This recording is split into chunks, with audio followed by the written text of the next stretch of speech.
നമസ്കാരം കൂട്ടുകാരെ, ഞാൻ പീറ്റർ ചോളു. റോക്കറ്റ് പോലെ കുതിക്കാൻ പോകുന്ന റബ്ബറിൻ്റെ വില കേട്ട് എല്ലാവരും വളരെ പ്രത്യാശയോടെയാണ് റബ്ബർ ടാപ്പിംഗ് തുടങ്ങാൻ ആരംഭിക്കുന്നത്. ഇപ്പോൾ കനത്ത മഴയിൽ റബ്ബർ കർഷകർക്ക് ഒരു ഇറ്റടി വരാൻ പോവുകയാണ്. അത് കാരണം ഷീറ്റിൻ്റെ അളവ് കുറയുമെന്നുള്ള നിരാശയിലുമാണ്. കാരണം കനത്ത മഴയിൽ ഇപ്പോൾ മണ്ണിന് കൂടുതൽ ഈർപ്പമായത് കാരണം റബ്ബർ മരങ്ങളിൽ നിന്ന് ഇലകൾ താനെ കൊഴിയുകയാണ്. മുമ്പ് പണ്ട് കാലങ്ങളിലൊക്കെ ഉണക്ക് സീസൺ ആകുമ്പോഴാണ് ഇല സാധാരണ കൊഴിയുന്നത്. ഇപ്പോൾ നേരെ വിപരീതമായിട്ടാണ് ഓരോ കാലാവസ്ഥയിലും റബ്ബർ കർഷകർക്ക് നേരിടേണ്ടത്. അടുത്ത വേനൽക്കാലത്തിന് ശേഷം മെയ് മാസത്തിൽ ടാപ്പിംഗ് തുടങ്ങിയ മിക്ക റബ്ബർ തൊഴിലാളികൾക്കും റബ്ബർ കർഷകർക്കും ഇതൊരു നിരാശയിലേക്കാണ്. ഇങ്ങനെ ഇടയ്ക്കിടയ്ക്ക് മഴച്ചാറ്റിലും കാലാവസ്ഥ വ്യതിയാനത്തിലും ഇല കൊഴിയുന്നത് പാലിനെ ഗണ്യമായി ബാധിക്കുകയാണ്. പാലിൻ്റെ അളവ് കുറയുമ്പോൾ ഷീറ്റിൻ്റെ എണ്ണവും കുറയും. സാധാരണ 15 മൂട് റബ്ബറിന് 1 ഷീറ്റ് എന്നാണ് കണക്ക് കർഷകർക്കുള്ളത്.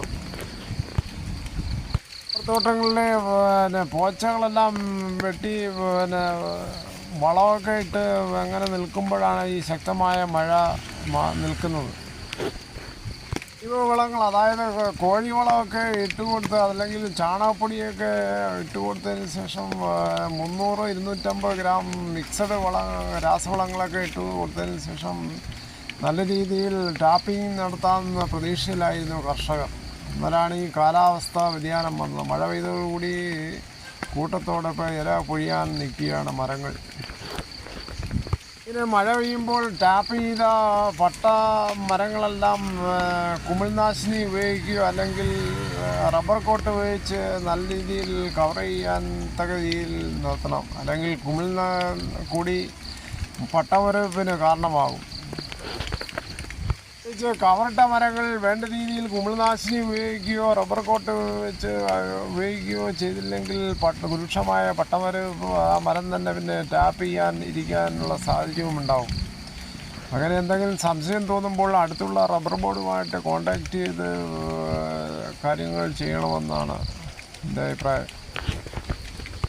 കറുത്തവാവൂടെ കഴിയുമ്പോഴത്തേക്ക് മഴയ്ക്ക് കുറവുണ്ടാവുമെന്നാണ് കാലാവസ്ഥാ നിരീക്ഷകരും പറയുന്നത്. അങ്ങനെ പ്രതീക്ഷയോടെ നിൽക്കുകയാണ്. ഈ മാസം ഒടുവിലെങ്കിലും റബ്ബർ ടാപ്പിംഗ് ശരിയായ രീതിയിൽ നടത്തി ഓണം ഗംഭീരമാക്കാനുള്ള പരിപാടിയിലാണ് മിക്ക റബ്ബർ കർഷകർ.